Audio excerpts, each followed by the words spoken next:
Can I clip this? I like You clipping. can clip it if you like. Yeah. Sweet. Okay, so where would you like me to start? Like how to get into Legacy or?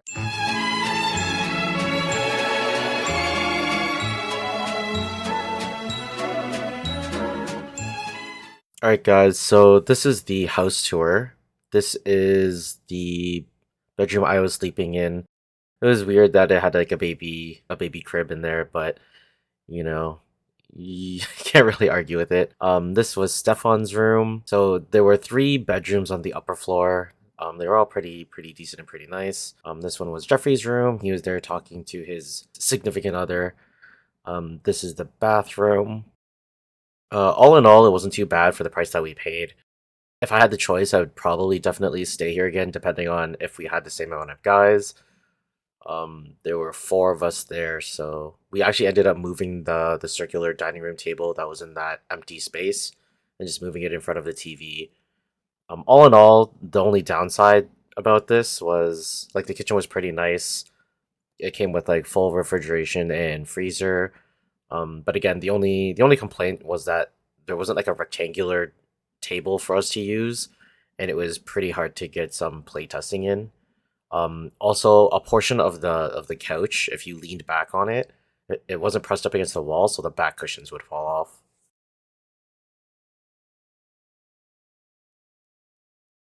All right, here we are. We are going into the tournament weekend. Switch.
What the?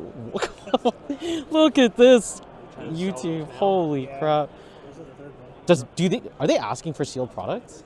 I don't know. I'm gonna ask. Oh, is this Modern Horizons 2? Yeah. Oh, too bad Fury was just banned. But Besages That's true, Besagers. Everyone wants Besager, and that thing's only going up. Look at this. We're calling it right now, YouTube. This is a top 8 player right now. Look at him. I don't even know what I'm doing now. Top player. We're gonna make sure he has no sleep. He's gonna have no food either, because that's when he's playing for he's playing the best. Yeah, he'll be piss drunk. No food, no sleep, only survival instincts. What do you have to say about that, JJ? I think that's a very valid statement. You heard it here, folks. Right here, this is the epitome of lazy MTG. Right there. And he's stealing my jacket.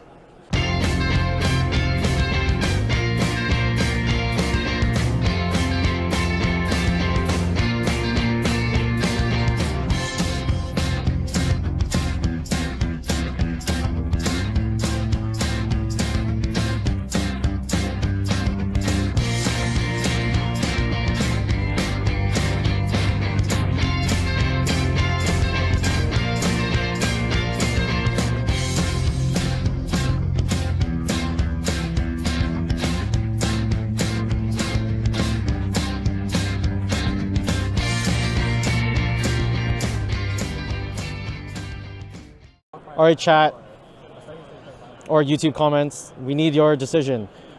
How, on a scale of 1 to 10, how do these look? They're gorgeous. They're gorgeous. You know, it's the most beautiful thing I've ever seen. You know.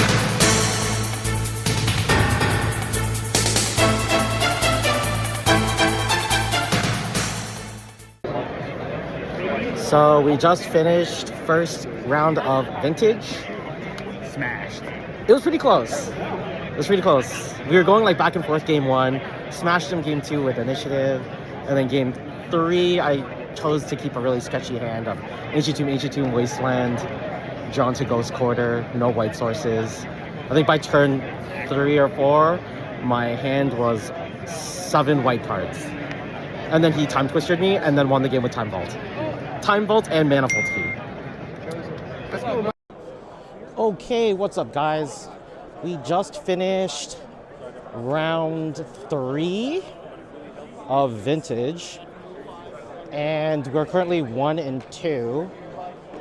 Surprisingly, we went to game 3 in rounds 1 and 2. First round was some weird, I don't know what to describe it, but I got Star Screamed. That was pretty interesting. That was pretty cool. Now we're just kind of trying to break through all these vintage players to find our friends. But round 2 we played against Mud. Got wastelanded out of the game. Both of us went to mulligans to 4. And yeah, that was pretty exciting. And round 3, looks like we played against a Loris Thoracle deck. Not sure what that was. I don't think it was like a vintage deck of any sort, kind of thrown together. But opponent was really nice. He was from Grey Ogre Games, so based out of Singapore, but really cool dudes. Should check them out if you have time. So we are going to try to find Jefferson and the Copper Classic crew. Okay, we just finished round 5. We're now 2-3. We played, I'm not sure what we played against. It was like Grixis or 4-color control, base blue. But we basically just didn't give him a chance to play. We just went Anointed Peacekeeper, named something, which was, I think it was Gitaxian Probe? I think I named Gitaxian Probe, then Anointed Peacekeeper, we named Scalding Tarn. Didn't get to play the game, and we just smashed in for 6 over and over again. So yeah, now we're looking for the friends. What'd you do? 2-3. Oh, okay. And then did you drop? No, I'm still playing. You're still playing? Yeah.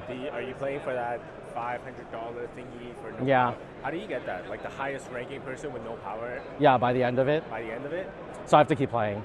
Oh, you're trying to stick it out. I guess like one more loss would probably put you Yeah, there. so if I go like X4, I'm like dropping, but Yeah, okay. we'll see how it goes. Yeah, I'd keep playing if I were you.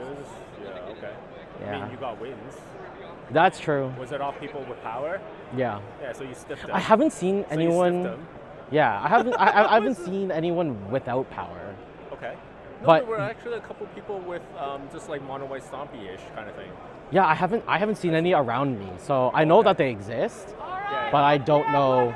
I haven't very seen not any. popular. I guess, suppose. yeah. So Did you that's see why I'm any- sticking it Did out. you see people with Bazaar? Yeah, And then everybody's on Workshop or Oath. yeah. But even if you have Bazaar or Workshop, you don't qualify for that. No, not that. Yeah, but those are the like your popular decks decks. that- Yeah, that's- yeah. yeah. I really wanted to play against the Bazaar decks. Yes. Haven't run into a single one. Oh, okay. Because that's what my deck is kind of like good against. Like I have 4 ley If you lines in the did board. maybe a smaller vintage event, you would see Maybe. more Bazaar because it's kind of, we'll say, budget, right? Yeah, budget. true. Yeah. Budget power. Yeah. But Where at do this you- event, where money is absolutely no object, Means it's gonna be tough, nothing. man. Money is no object. Yeah. See the, You know, see if- the Black Lotus over there? The actual painting? No. Oh, I wish I was athletic enough for me to jump over it, to grab it, and then jump out. And it just. We just need to cause a really long distraction. True. Yeah. I think, sure, how about we cause a distraction and you run in? No, I'm okay. I'll cause a distraction. I can't do it, I'm filming. I'll Faint, go ready? get a 3, 2, 1. break. You are literally like. You're filming us? You're contemplating a crime. That's fucked. I don't know what you're talking about. No, it's not a crime. It ain't no thing. My name is Claudio Centeni, and I approve this message. My name is Andy Quatch. My name's Jim Monolith, question mark. I want to steal the Black Lotus. No, Jacob we Bascomanian. no. I can't claim to be Jim because Jim would never steal a Black Lotus. He'd only steal a Grimonolith. That's fair. That's fair. Okay, so we just finished. We just got the pairings or the standings for leg or vintage, and we didn't make the top 4, but we got 130th out of I think 600 people or 400 people, 500. I have no idea. But we'll see if we can run it back if we play trios, and we'll definitely not be playing Stumpy.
Okay, we just finished round 1 against Teamer Rhinos, and we crushed it.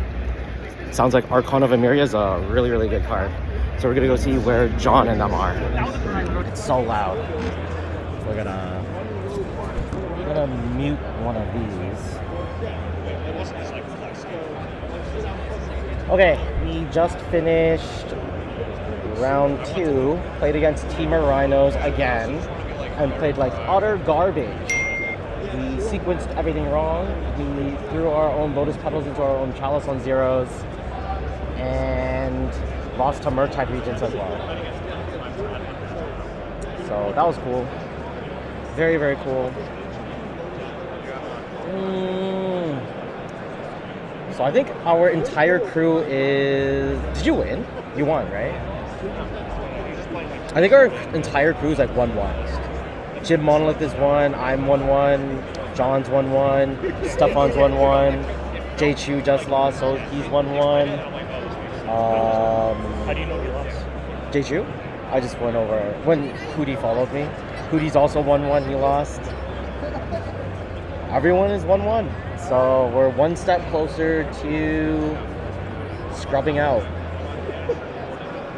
Or like winning? I think if I X3, I'm actually just gonna drop. Because I'm not playing for any like non-power prizing. I'd rather just go play challenges or something, or like shop and like work out our team trios lists. Because I think by like round 3, we should know whether or not how each of us are doing, right? Mike is also 1-1, I think. He said he won. So that's pretty cool. We gotta wake up though. I gotta wake up. I don't think I wanna hold this. Oh yeah. I didn't expect that. I don't know what to do. I don't know how to wake up. I don't have G Fuel. Not sponsored, by the way. You want my prime? Huh? You want my prime? There's no caffeine in it. It's just water, isn't it? There's the energy drink now. Oh, do you have the energy drink? Yeah. Nah.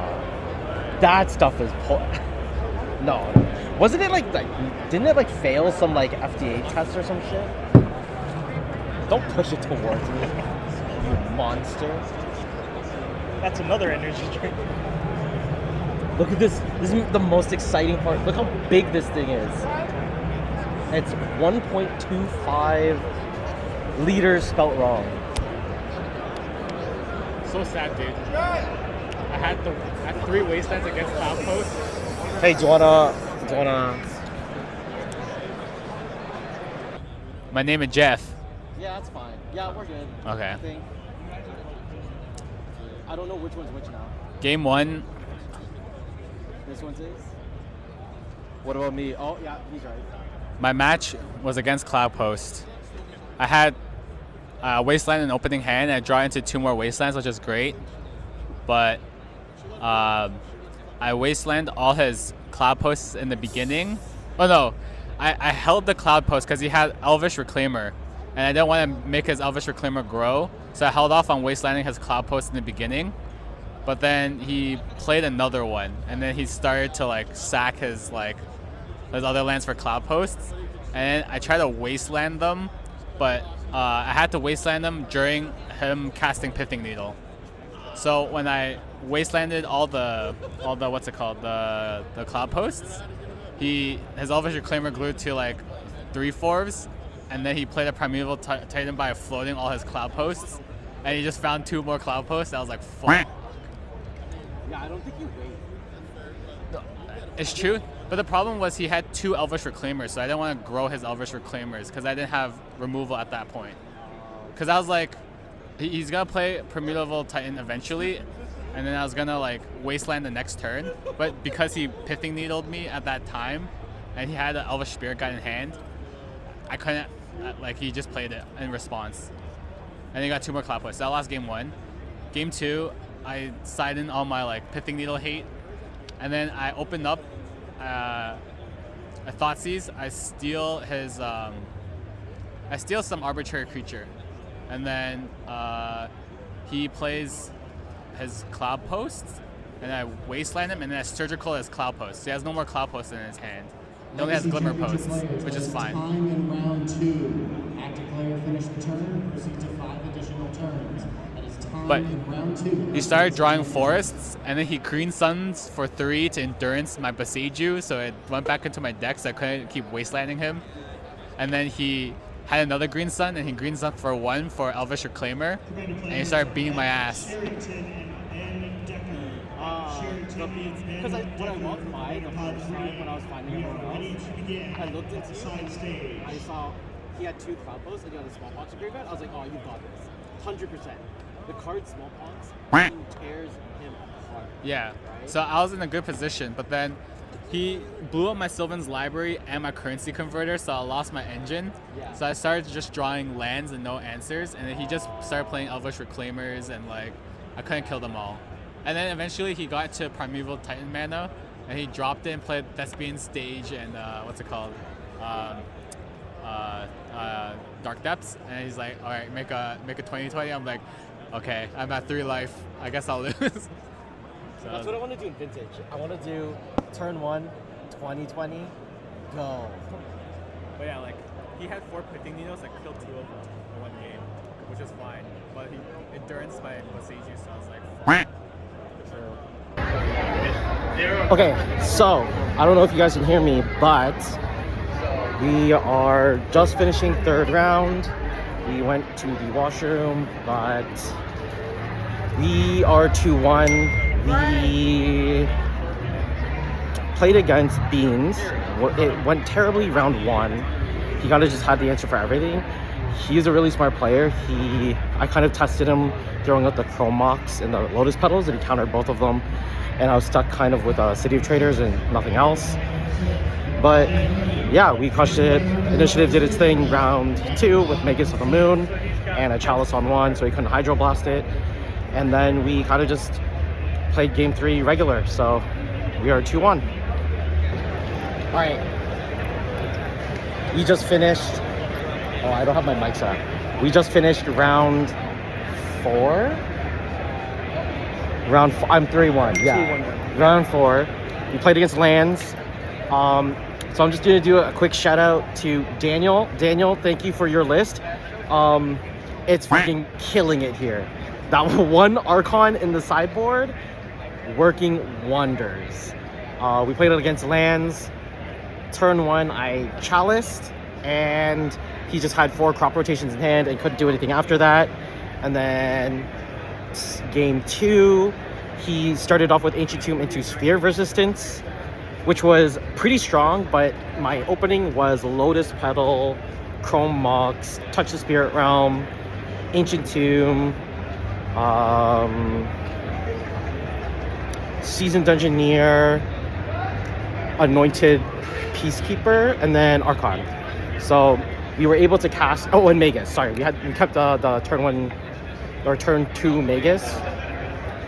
So we were able to play the Ancient Tomb, put out the Chrome Mox and the Lotus Petal, which helped us cast the Magus on turn 2, and that basically sealed the game. He just drew lands for 10 turns straight, and we beat in with just the one of Magus, and then we finished off with a 4th Aerlingus.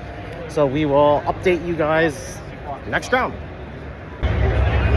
Just a quick update.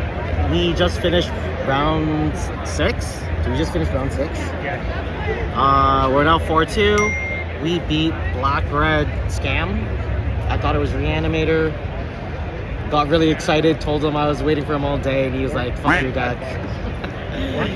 But yeah, so we beat Reanimator. We're now 4-2. All the rest of the guys are basically 3-3s and better. Or 3-3s and 3-2-1s. I need to shave. I'm ashamed. But, well, I think I missed an update the round before. We played against Lamb. He was playing Blue-White Standstill, and both he and Rich told me like that they basically got lucky on that round, and they put me into the O2 bracket. But we're still sailing, and so are the other guys. We're excited for Trios tomorrow.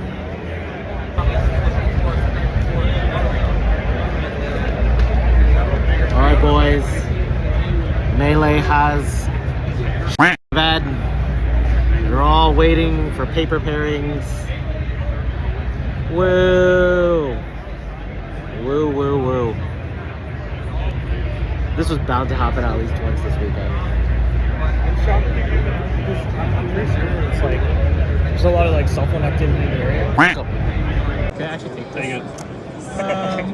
I've been meaning to go. Hey, look at you! That's $10. Okay, so I said that, but you're cleaning up in the comments here, so... Listen, I'd be... Okay, I don't know if the Eagles are good. No, but I hit the playable, so I just to the side. Alright guys, so this is just a post-recording recap. I realized that I didn't provide legacy updates while we were at the event. So I'm going to do my best to remember the last 2 rounds that I played.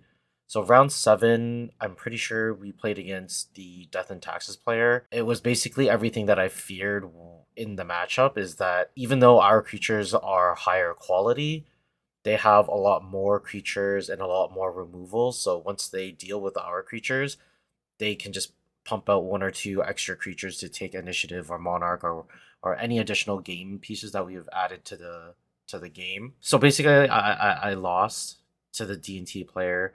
Round 8, it was just really unlucky. It was an 8-cast player, and I was actually pretty shocked that it was like traditional 8-cast and not just blue stompy. We basically just in game 1 didn't find mana sources, so he had the Force of Will while we were on the play, and he just countered my initiative creature, and we were kind of just dead in the water from there on in. And then the second game, we just couldn't find a way to deal with Kappa Cannoneer. Like we had a pretty good, like decent amount of mana to Solitude and then pay for the ward, but we just could never find the Solitude. So I hope you guys enjoyed that little clip of Mike opening his prize packs. Stephen Green conceded to him, or they kind of like prize split in the challenge that they played in. So Stephen Green's from Star City Games. So I hope you guys enjoyed that one. That was a pretty fun time to watch. Well, Legacy is awesome. It can be intimidating, thinking about like the big cards and the big effects, but I've described it before as like Mr. Burns having every disease and they cancel each other out. Like, you can lose on turn 1, but every deck has Force of Will. The mana bases are perfect with fetches and duels, but we have Wasteland. There's a counterplay to everything, and at the end of the day, it's just Magic. Especially if you're coming from Commander, you're probably playing comparably powerful Magic. You just don't know it yet. Mana Crypt, Soul Ring, we don't even get to play those in Legacy. Like, for real, if you're interested in 60 card Magic and Legacy appeals to you, or just, check out my channel, BoshNRoll. I play an MTGO where everything is much cheaper. We don't have to fight with the reserve list, and if you want to experience the format, that's a great way to do it. Hello to everyone who reached this point in the video. I just wanted to say thanks for watching this far, or if you're just skipping ahead and going through the different clips, I just want to thank you for watching. Big thank you to BoshNRoll for finishing off my video. The clip at the end was just a pleasure to listen to, and it was just great time filming it. I think this is just a little note to, everyone out there and to myself for the future. When I attend big events like this, kind of just man up and ask the content creators, ask the pro players for a little bit of time just to maybe do a small interview or just do a short piece like BoshNRoll did.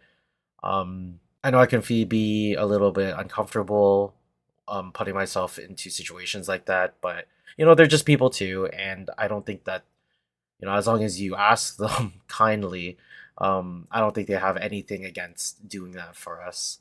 So just as a checklist for future events, man up and just talk to them like they're people. They're just like you and I, albeit probably just better at the game than we are. But yeah, my recommendation is that if you ever have the chance to attend an event like Eternal Weekend, I would definitely recommend it. Although I did have some negative experiences, you can definitely learn from those. Like, for example, you should be drinking water, you should be bringing snacks. If you have a chance to redeem your prize vouchers or whatever comes with your ticket, redeem them immediately. Don't wait last minute like I did, or otherwise you'll be leaving the venue without a mat and it being delayed and stuff like that. This isn't the only video I have. I did daily recaps for both the Vintage and Legacy champs, so those are separate videos because they are quite lengthy. They are more akin to tournament reports rather than kind of my experiences going through. So if you want to know a little bit deeper into what happened during those games and what during gameplay and the actual Vintage and Legacy champs, check out those videos. They're much shorter than this one. But yeah, hopefully you guys have the chance to attend a big event like this. I must say, if you are in Canada and you attend the face-to-face tour, they're run as well as they can be, but you'll never get a feeling of that amount of powerful Magic being played at all times of the day. And being able to just, even if you're not participating in the big events, participating in the side events and just chaining side events is a ton of fun. Trolling the vendors is a great experience. They have tons of fancy cards, altars. They had RK Post was there. There was a few other artists that they invited. I didn't spend too much time over at those tables, but the vendors themselves, they have old classic arts that have been altered by artists that are no longer with us, or people that don't really come out to events, and it's really hard to get card altars from them nowadays. They have these pieces just floating around in their showcases, and it's just awesome to see what these vendors have to offer. For example, last piece of advice that I can give if you think about attending something like this is make sure you register for your events early. I know next time if we do go and there is team trios, we will be registering at first thing in the morning, or if we can the day before, because that's something we really wanted to try out, and I feel really guilty about not being able to get our team signed up and registered for that event. But yeah, I probably won't be posting anything just because it's holiday season. I really appreciate all you guys who have been patiently waiting for more coverage or commentary and stuff like that. But January is going to be jam packed with a ton of legacy content. There's like a face to face 1K. There's the face to face tour, like another legacy champs, and then we also have our winter invitational that's going to be arranged and organized for you guys. So yeah, I think January is going to be really exciting. So please be patient, and I'm sorry that there's going to be not going to be any potent uploads for the rest of December. But I wish you guys all happy holidays if you guys celebrate. Stay warm, and I will see you next time.